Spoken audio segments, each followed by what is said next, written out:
Hello guys, this is Sagun Verma and you are watching MTS team channel. आज इस channel और video के through हम आपको एक चीज बताना चाहेंगे जिसमें ग्रामर तो सभी पढ़ते और पढ़ाते हैं, लेकिन पढ़ने और पढ़ाने का एक बेस होना चाहिए। ये मतलब ग्रामर की रूट जो हमारी कहाँ से स्टार्ट हुआ ग्रामर और कैसे कैसे इसका मतलब इसको बढ़ाया गया ऊपर। तो सबसे पहले हमारे न्यू की बात कर लेते हैं। हम ग्रामर को 5 भागों में बांटा गया। हर चीज का एक डिवाइडेशन होता है, हर चीज की एक उत्पत्ति होती है। तो हमारे ग्रामर की उत्पत्ति कहाँ से स्टार्ट हुआ है और इसका बेस क्या है, और हमारे ग्रामर की जो जड़ें होती है, कहने को हम कह सकते हैं पिलर्स। तो ग्रामर को 5 भागों में डिवाइड किया, मतलब ग्रामर के 5 पार्ट होते हैं।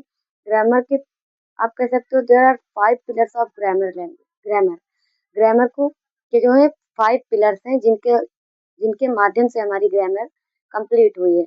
मतलब उन 5 पॉइंट्स में ही सारी की सारी ग्रामर इंक्लूड की गई है। तो सबसे पहले हम लोग बात कर लेते हैं पार्ट्स ऑफ ग्रामर की। तो there are 5 parts of grammar. Parts of grammar,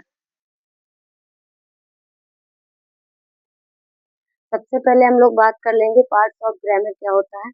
तो ग्रामर के 5 पार्ट्स होते हैं, जिनमें इन्हीं 5 पार्ट्स अगर हम सही तरीके से पढ़ लें तो हमारी ग्रामर कंप्लीट है। लेकिन यही 5 पार्ट्स बहुत कुछ सिखाते हैं हमें। लेकिन स्टार्ट मेरा मानना है कि पढ़ते पढ़ाते सभी हैं, लेकिन ग्रामर को अच्छे से जानने के लिए अगर आपको कोई आपसे पूछ ले कि how many parts of grammar, तो अभी तक मेरे हिसाब से ना पढ़ा होगा आपने और ना ही देखने को आपको आपको मिला होगा। तो इसलिए हम चाहते हैं मेरे वीडियो के थ्रू आपको कुछ नई चीजें जानने को मिले। ये सबसे पहले हम आपको ग्रामर पढ़ाने से पहले हम आपको बताना चाहेंगे कि ग्रामर को कितने पार्ट्स में डिवाइड किया गया है और इसे कैसे कैसे आइडेंटिफाई किया गया है। हम आपको यहाँ बताएंगे कि ग्रामर को कितने पार्ट में डिवाइड किया। वही 5 पिलर्स है हमारे, जिसके जिसके मतलब ऊपर हमारी ग्रामर टिकी हुई है, जिसको हम कह सकते हैं बेस।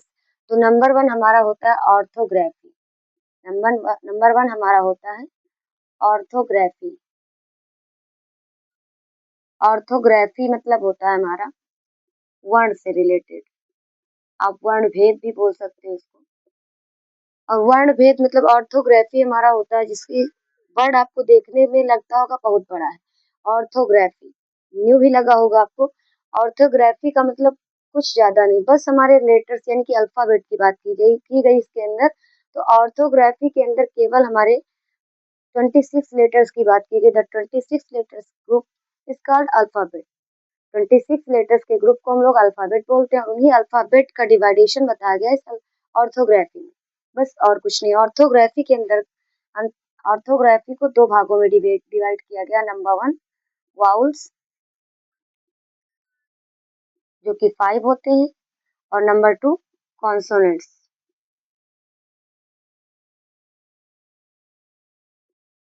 जो कि 21 होते हैं। बस हमारे ऑर्थोग्राफी के अंदर जो फर्स्ट पार्ट हमारा होता है ग्रामर का, उसके अंतर्गत केवल वर्ण भेद यानी कि वर्ण होते क्या हैं।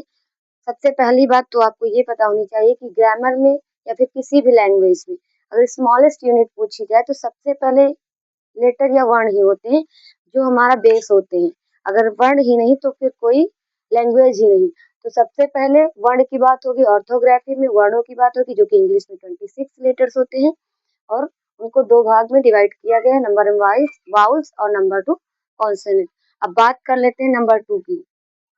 नंबर 2 हमारा होता है इटिमोलॉजी। इटिमोलॉजी इटिमोलॉजी ये भी वर्ड आपको एकदम नया लगेगा। इटिमोलॉजी का मतलब होता है, अब वर्ड के बाद सीधा गेस करिए कि वर्ण के बाद किसका नंबर आएगा। तो वर्ड के बाद हमारे शब्द की बात आएगी, शब्द में यानी कि वर्ड्स की बात आएगी। इटोमोलॉजी का मतलब होता है शब्द भेद या शब्दों की उत्पत्ति।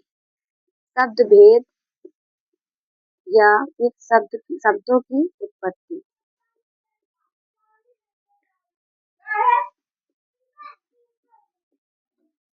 शब्दों के शब्द भेद या शब्दों की उत्पत्ति आप कह सकते हो। इटिमोलॉजी हमारा फर्स्ट है ऑर्थोग्राफी और सेकंड है इटिमोलॉजी। इस ऑर्थोग्राफी में हमारे वर्णों की बात होगी और इटिमोलॉजी में शब्दों की बात होगी। शब्द भेद या शब्दों की उत्पत्ति कैसे हुई, उसको कैसे कैसे इंक्लूड किया जाता है, वो इसे इटिमोलॉजी में इतना ही आता है। वर्ड से रिलेटेड सिस्टम होता है हमारा इटिमोलॉजी, जितना भी वर्ड सिस्टम होगा वो एटिमोलॉजी में आएगा। नंबर 3 हमारा आता है सिंटैक्स। सिंटैक्स सिंटैक्स दो वर्डों से मिलकर बना है, साइन प्लस टैक्सेस। सिंटैक्स जो कि सेंटेंस को रिप्रेजेंट करता है, आपको इसको पढ़ने से ही पता चलेगा। ये दो वर्ड से मिलकर बना है, साइन प्लस टैक्सेस। ये दो वर्ड से मिलकर बना है, जिसका मतलब होता है सीधा क्लियरिटी दे रहा है आपको सेंटेंस की। इसका मतलब जब वर्ण की बात हुई, उसके बाद शब्द की बात, तो सीधी सी बात है, हमें वाक्य की बात करनी है यहाँ पे। तो सिंटैक्स में हमें हमें यही पता चलना है कि वाक्यों का सही क्रम, यानी कि वाक्यों को सही रूप से रिप्रेजेंट करना ही सिंटैक्स होता है। कि सही रूप में एक प्रॉपर सीरीज में रखने के बाद हमें एक कंफर्म मीनिंग पता होती है, और वही हमारा सेंटेंस होता है। अगर किसी भी सेंटेंस को आप सीरीज से नहीं, यानी कि सीरियल से नहीं रख पाओगे वर्ड्स को, तो वो सेंटेंस सेंटेंस नहीं बोला जाता है। इसीलिए सिंटैक्स का मतलब होता है सेंटेंस, मतलब proper series of word. A proper series of words that guard is sentence.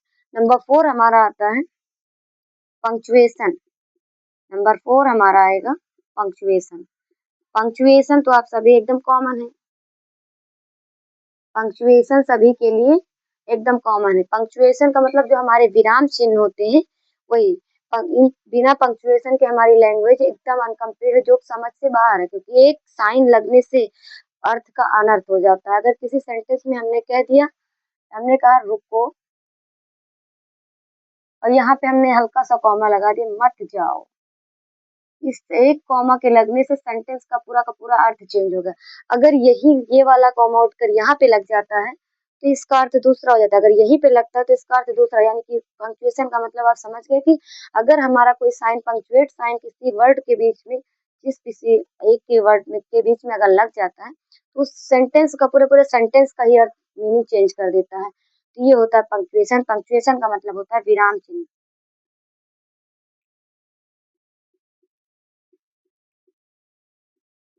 Next number आता है हमारा 5। 5 हमारा है प्रोसीडी।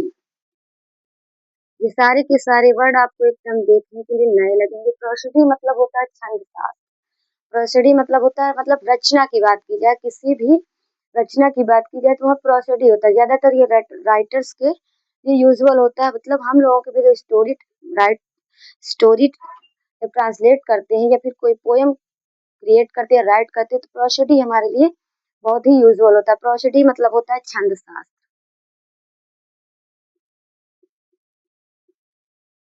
यही 5 पॉइंट्स हैं जो हमारे ग्रामर को एकदम मॉडिफाई करते हैं। ग्रामर की आप कह सकते हो these are the 5 pillars of grammar.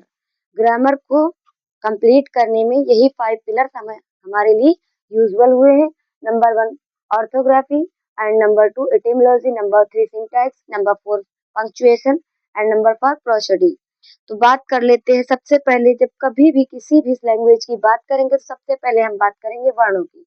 तो वर्णों की बात कर लेते हैं। तो सबसे पहले इतनी क्लियरिटी के बाद हम बात कर लेते हैं ऑर्थोग्राफी की। ऑर्थोग्राफी में ज्यादा कुछ नहीं, बस वर्ड देखने में बड़ा लग रहा है। नंबर 1 पे हम कर लेते हैं ऑर्थोग्राफी।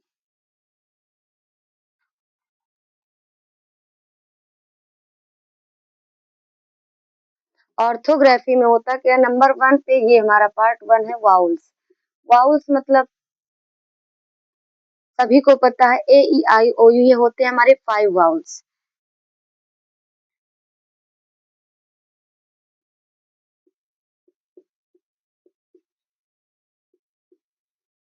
ये वाउल्स है। नंबर 2 हमारे कॉन्सोनेंट।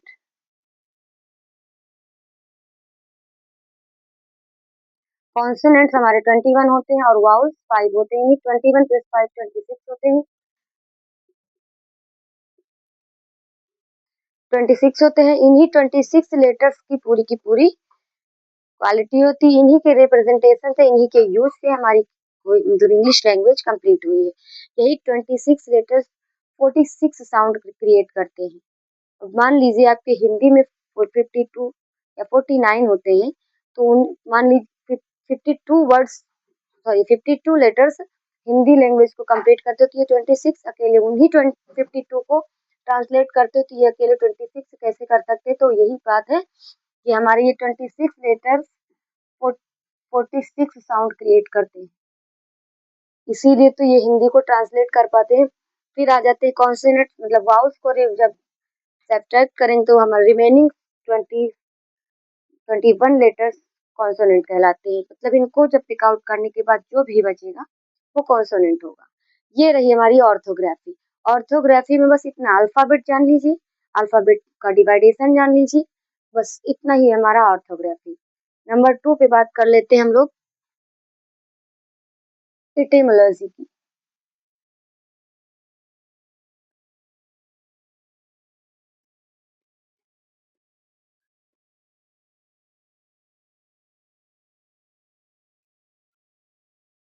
इटिमोलॉजी, इटिमोलॉजी मतलब शब्द भेद या शब्दों की उत्पत्ति, शब्द भेद या फिर शब्दों की उत्पत्ति।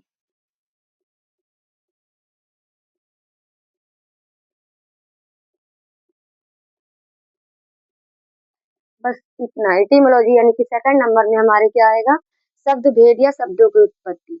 शब्द कैसे बने, शब्दों का बनना कैसे शुरू हुआ, या शब्दों का यूज कैसे करते हैं, या प्रॉपर रीअरेंजमेंट क्या होता है। बस इसी में इसका ये है, जैसे हमने किसी भी वर्ड को बनाना चाहा तो सबसे पहले हम लेटर को कंज्यूम करेंगे, लेटर को अरेंज करेंगे या उनको जोड़ेंगे, जैसे कि हम लोग मैथ्स में करते हैं वैसे हम लोग इंग्लिश में करेंगे। जैसे हमने कहा कि A+N प्लस टी, ये वर्ड तभी होगा जब ये एक मीनिंगफुल सेंस देगा। जब भी हम किसी लेटर को किन्हीं लेटर्स को कंबाइन करके वर्ड बनाते हैं तो तब तक कि वो वर्ड करेक्ट नहीं होगा जब तक कि वो एक मीनिंगफुल सेंस ना दे। तो A+N+T इज इक्वल टू एंट होता है, ये प्रोनाउंसिएट भी हो रहा है और इसकी मीनिंग भी निकल रही है। इसको हम लोग प्रोनाउंसिएट करेंगे तो ये एंट होगा और इसकी जो मीनिंग होगी वो चींटी बोल सकते हैं इसको, यानी कि इसको हम वर्ड बोल सकते हैं। ठीक वैसे ही किसी भी लेटर को जब हम कंज्यूम करेंगे या जोड़ेंगे उसमें, तो जोड़ने के बाद जो भी प्रोनाउंसिएशन के बाद अगर इसकी कोई मीनिंग करेक्ट निकल, मतलब एक सेंसिबल मीनिंग निकलनी चाहिए, वही वर्ड वर्ड होता है। और वर्डों के बारे में मतलब जो भी वर्ड एक मीनिंगफुल सेंस देगा वो वर्ड होगा, और वर्ड से ही हमारी डिक्शनरी कंप्लीट हुई, यानी कि हमारी लैंग्वेज जो है क्लियर हुई है। इन सभी का बहुत ही अहम योगदान है। नंबर 3 हमारा आता है सिंटैक्स। सिंटैक्स, सिंटैक्स आप ये स्टार्टिंग में ही आपको पता चल रहा है कि ये दो वर्ड से मिलकर बना है, sign plus tax, sign plus taxes, यानी कि इक्वालिटी इसको देखा जाए तो ये सेंटेंस है। इसको प्रोनाउंसिएशन में ही आपको सेंटेंस नजर आ रहा है, यानी कि वाक्य। जायज सी बात है, जब सीधा पहले वर्ड की बात की हमने फिर शब्द की बात की तो वाक्य का तो आना संभव ही है। यानी वाक्य के बाद प्रॉपर वर्ड का अरेंजमेंट करने के बाद जब ये सेंटेंस मीनिंगफुल सेंस देता है वही सेंटेंस कहलाता है। जब कोई वर्ड्स का ग्रुप किसी मीनिंगफुल सेंस को दिखाता है वही वर्ड सेंटेंस कहलाता है। जैसे हमने लिखा I have a book, I have a book. अब इसमें क्या है, सही तरीके से हमने फुल स्टॉप का भी यूज किया है और प्रॉपर सिस्टम के अकॉर्डिंग हमने सेंटेंस को रिप्रेजेंट किया, सब्जेक्ट वर्ब ऑब्जेक्ट जो भी है, कॉम्प्लीमेंट जो भी। तो ये हमारा सेंटेंस एक मीनिंगफुल सेंस दे रहा है। आई हैव अ बुक मतलब मेरे पास एक किताब है, मेरे पास एक किताब है।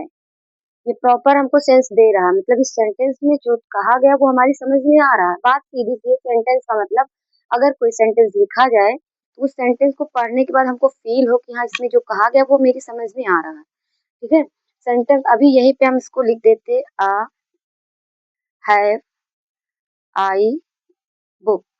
ये तो अलग अलग वर्ड हैं, इनको अलग अलग जब मीनिंग निकालना चाहेंगे तो इनकी मीनिंग निकल सकती है, बट सीरीज में अगर हम इसका अर्थ निकालना चाहेंगे तो ये गलत है। क्यों? क्योंकि इसका जो है सीरीज ही बिगड़ा हुआ है। इसको जब हम पढ़ेंगे तो ये आई आ हैव आई बुक मतलब पढ़ने में ही हमको कंफ्यूज कर रहा है। तो कंफ्यूजिंग सीरीज सेंटेंस नहीं कहलाई जा सकती। जब किसी भी सेंटेंस को हम पढ़ेंगे, पढ़ने से हमको फीलिंग आएगी कि हाँ ये करेक्ट है, वही सेंटेंस है। मतलब प्रॉपर जो सीरीज दी गई वर्ड्स की, वो सेंटेंस तभी होगी जब उसको वो मीनिंगफुल सेंस दे। मतलब सेंटेंस का एक रूल होता है, subject plus verb plus object, subject plus verb plus object, ये होता है सेंटेंस का रूल। यही होता है हमारा सेंटेंस को, अगर यही सीरीज में वर्ड्स को हम रखेंगे तब जाके वो एक मीनिंगफुल सेंटेंस देगा, अन्यथा नहीं देगा। तो बात इतनी क्लियर हो गई होगी। आगे चलते हैं हम लोग नंबर 4 पे।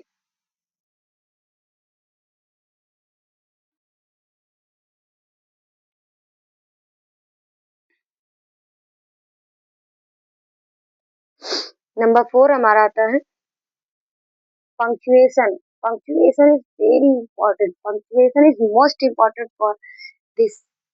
मतलब किसी चीज को भी राइट करने में इसका बहुत ही महत्व है। मतलब ये फाइव पिलर्स जो हमने आपको बता दिए, रियली बहुत ही ज्यादा इम्पोर्टेंट। अगर इम्पोर्टेंट ना होते तो ग्रामर के पार्ट्स क्यों होते, है ना। तो पंक्चुएशन बहुत ज्यादा ही इम्पोर्टेंट है, यानी कि सारे इम्पोर्टेंट है, सभी important. Punctuation is the most important. Punctuation मतलब होता है विराम चिन्ह।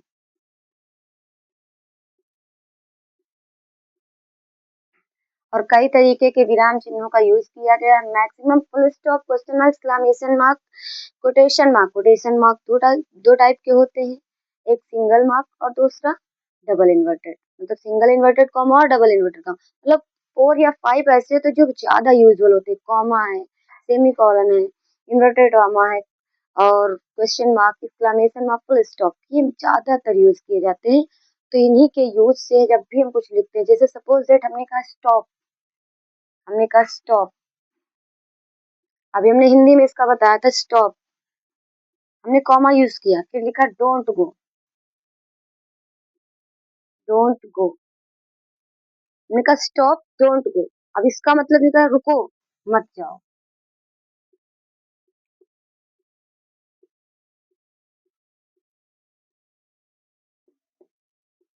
रुको मत जाओ, मतलब इसमें आप किसी को रोकना चाह रहे हो। बात वहीं पे है,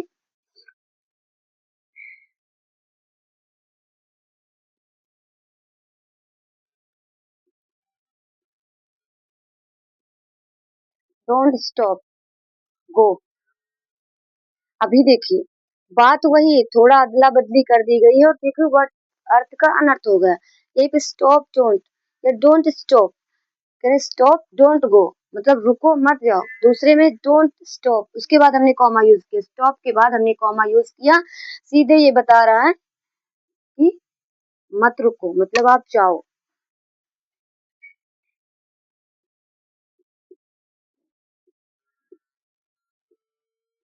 रुको मत जाओ, यानी कि वो यहाँ पहले में रोकना चाह रहा, दूसरे में जाने के लिए बोला जा रहा है। तो बात समझ में, पंक्चुएशन का इतना इंपॉर्टेंट। मान लीजिए हमने यहाँ पे लिख दिया व्हाट आर यू डूइंग, और हमने फुल स्टॉप लगा दिया, तो ये सेंटेंस क्या सही होगा? एकदम गलत, क्योंकि यहाँ पे आपको क्वेश्चन यानी कि WH वर्ड लगा, यानी कि क्वेश्चन किया जा रहा है। तो सीधी सी बात, हमें क्वेश्चन मार्क का यूज करना है, ना कि किसी अदर चीज का। तो गाइस मिलते हैं नेक्स्ट वीडियो में, तब तक के लिए बाय बाय, टेक केयर।